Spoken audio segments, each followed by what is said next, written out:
Thank you so much. Can you hear me? Okay. Thank you so much. Thank you for your kind introduction, and thank you so much for your wonderful talk.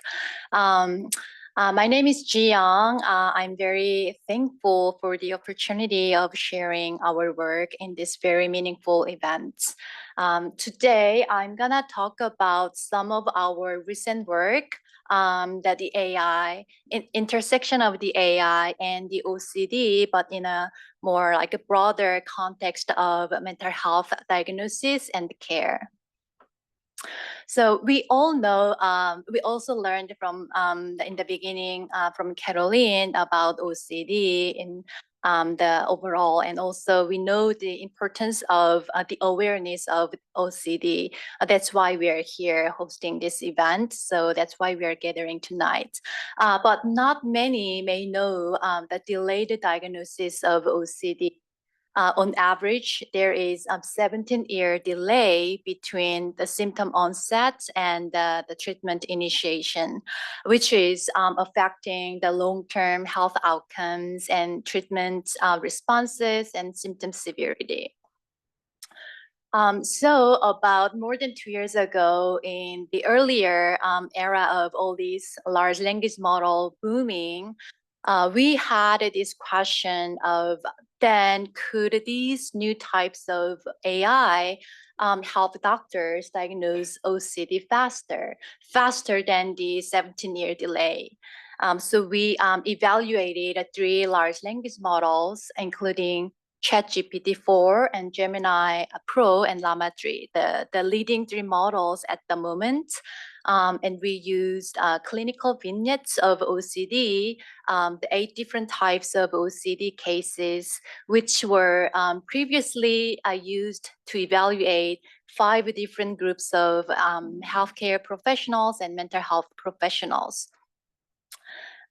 Which include here, as you can see in the orange box, the APA members, meaning American Psychology Association members, where more than 70% were licensed clinicians, and it included primary care physicians and doctoral trainees in psychology and so and so. So we all assumed that these models would do such a great job, but the result was even more striking. As you can see here, the ChatGPT-4 was just 100% correct, and 2 other models missed 1 or 2 cases. While the best performance of human professionals was less than 82%, which was from doctoral trainees in psychology. As you can see here, APA members and the primary care physicians' accuracy was 50 to 60%, which is quite not very satisfactory. So although it was not part of our original plan, because of too good to be true performance of these models, we evaluated the clinical reasoning of those models based on what information these models concluded they made their decisions.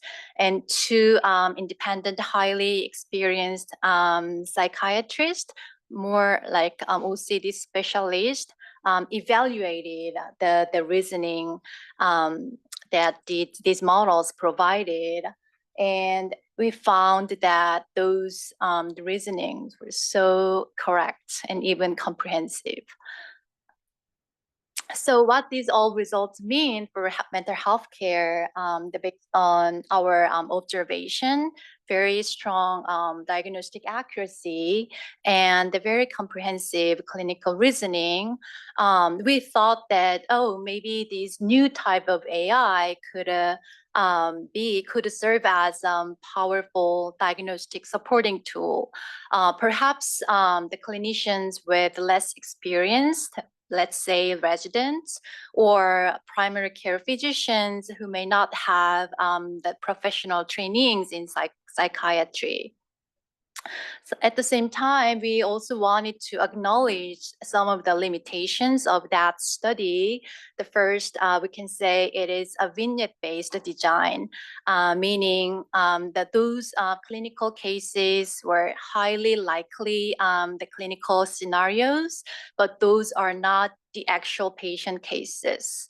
And also, we highly focused on the OCD cases, although we did these control group evaluations, included other psychiatry disorders. Our focus, comprehensive focus, was for OCD. So our findings may have this generalizability limitation. Based on that, in the follow-up study, expanding the scope of our work, we did this at this time more comprehensive model evaluations. This time we evaluated 8 different models, the models by size, small, medium, large, and the models by type, like knowledge models like Llama, Gemini, at the moment, reasoning models like OpenAI O1 and DeepSeek R1.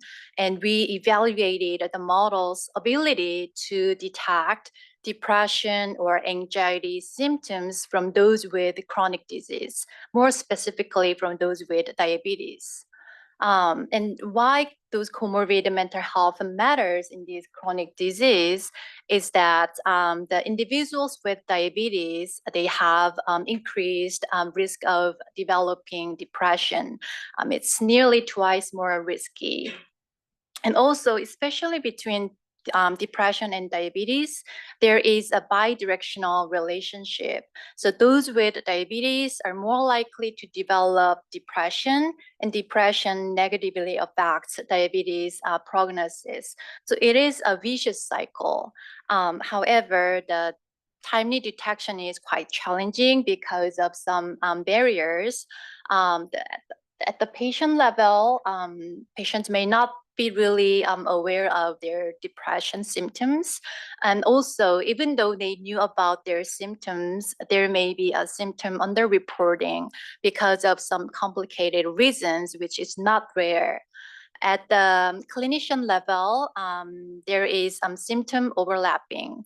For example, the loss of energy and weight fluctuations and the sleep problems. These could be the symptoms of depression and also the symptoms of diabetes. So during the short clinical encounters in the endocrinology or primary care clinics, non-psychiatry professionals may not be really able to identify, differentiate those subtle differences. At the health system level, there is a nationwide shortage of trained psychiatrists. So although in the past couple of years, maybe 1 or 2 years, there has been a lot of large language model evaluations, but a fraction of those evaluations used real patient data. Let's say 5% based on the recent systematic review. So in our evaluation, we use the real patient data, meaning secure patient messaging, because that can capture patients' own language to describe their symptoms, which may not emerge during the short clinic encounters. So that can really be a valuable resource to detect those chronic symptoms develop over time. Just to be clear, we used the patient messages, but de-identified patient messages. It was already de-identified at the institution level. So we only used the identified and IRB approved investigators in the HIPAA compliant setting, just to be clear. So when we compared the 5 different models, we saw really exceptional accuracy through zero-shot learning. As you can see here, 3 out of 5 models showed over 90% of accuracy. The more interesting point for me personally and our team, the first blue bar, which is the smallest model of all out of all 8 models that we evaluated showed over 90% of accuracy, which is comparable to the last brown bar, which is the latest reasoning model, which is DeepSeek R1. And also, we also saw that the few models were able to identify those symptoms from nuanced cases where involving differential diagnosis and the proxy symptoms, which when like patients do not really explicitly articulate their mental health struggles, but still two models were really over almost 85% of accuracy were identified those symptoms. So in this study, when we used real patient data, we saw the small models really powerful, the performance, and also its potential to identify those symptoms from nuanced cases. So in the latest study, in the follow-up study, we did this the large language model based depression and screening simulation in the EHR setting to answer our question of, okay, then we saw that by the comprehensive evaluation, we saw some small model can detect those symptoms. Then can those models identify depression earlier than the traditional diagnostic pathways? And if so, how much sooner and how much accurately? So in this study, we longitudinally follow the individuals with cardiovascular disease until they get diagnosed with depression. And we found that the small model that we saw in our previous study was able to identify individuals with depression 8.8 years earlier than the officially charted diagnosis, while the average time to diagnosis between cardiovascular disease to depression diagnosis, which was almost 5 years in our cohort. So what does this mean? What is the clinical significance of this finding? Is that our interpretation is this early enough detection can give really valuable time window for those individuals at risk. They can get timely the assessment and followed by tailored intervention. I want to wrap up my talk by sharing the mission of our work, transforming mental health care through AI. The first, our focus is the early detection that can able to do the timely intervention. And also, it should be a patient-centered approach. So our focus is patient-reported signs and the symptoms to focus more on their care needs and the issues. And also, there are many other approaches, but our approach is scalable screening solutions. So that's why we're strategically focused on the small, efficient models, and which include text-based models. I believe our next speaker will talk about multimodal, computer vision-based fancy models. But for our approach, it should be cost beneficial so that the healthcare organizations can adopt our widespread symptom screening to identify individuals at risk. And our approach should overcome the existing barriers.